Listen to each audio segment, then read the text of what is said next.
You know, the arc of your life includes the loss of your husband and your determination to create a new life for yourself, a life that included a social life and dating.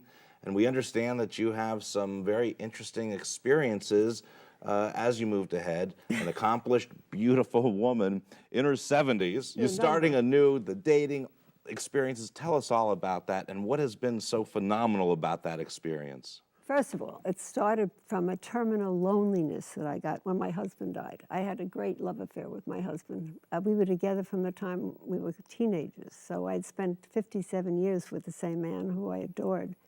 And when I lost him, as I said, it's like a terminal loneliness set in, and I heard humming. Silence sounds like humming sometimes. And I said, I gotta, I wanna always save myself. And so I said, well, after the year of crying was up, and I cried for a whole year, I said, I'm going to go on J-Date because I don't know how else to start in this world.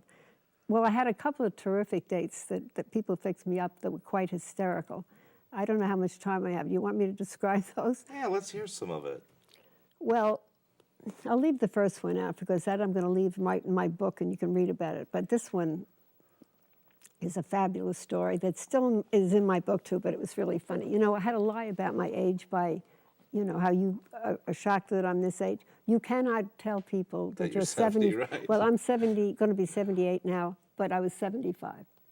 So I lied by 15, 16 years, something like that. And I met this guy in the bar at, someone had fixed him up and gave him my number, and he called me, and I said, terrific. And I was so petrified. I was like sitting waiting for him, like thinking, my God, how am I going to pull this off? Because I'm 15 years younger than I really am. I can't talk about my children. I can't talk about much. I have to fake everything. So he comes in, and he's this cute guy, looks like Robert De Niro, and he's got his brown hair, and he's pulling his hair back. And I said, oh my God, this guy's cute. And he comes up, and he said to me, it's me. I said, yeah, it's me too. And I'm trying to get this jargon down, which, after 57 years, I mean, married at 18. You forget what you're supposed to say. I don't even know what the hell to say. So we had a cute conversation, and then we're going to go out and have dinner, right? So I get to what I saw was my first hurdle in life, being in this stage of the game. He's got a red Ferrari that's about this low to the ground. The thing is like this. And You're wondering, how am I going to get into this? How am I going to get into this? So and fake the whole thing. So he comes around, he's a gentleman, opens the car door, and then I put one foot in, and then I lowered myself down, and then get the other foot in.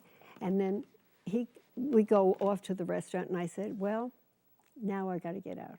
I don't know how I'm going to get out of this thing. How am I going to pull off this thing without giving it away completely? And I can't moan, because you that can't moan. Look good. I just only have a tad of arthritis in the back, but nothing terrible.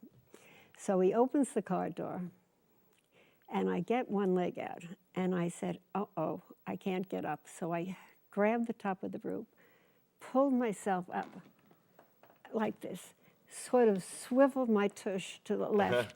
Then I had to get the left foot out of this car. Now, I don't know if have you ever been in a Ferrari?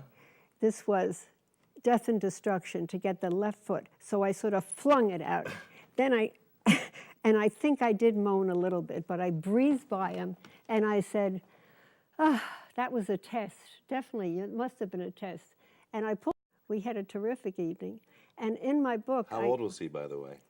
Oh, he had to be about 15 years younger than me. I mean, well, so you were playing the 60-year-old as well? I'm 15 years younger than me. I can't, but Joseph, think of what the nights are like talking when you can't be yourself. It's not easy. It's really tricky. It's just amazing when you really delve into someone's life and see where they started and where they grew to and the achievements that they've made along the way, because in our own way, we all have a level of success as long as you followed your path and you've done the things that you've wanted. So again, I commend you, and I thank you so much for being on our show today. Let me thank you, truly, because you are a terrific guy to talk to.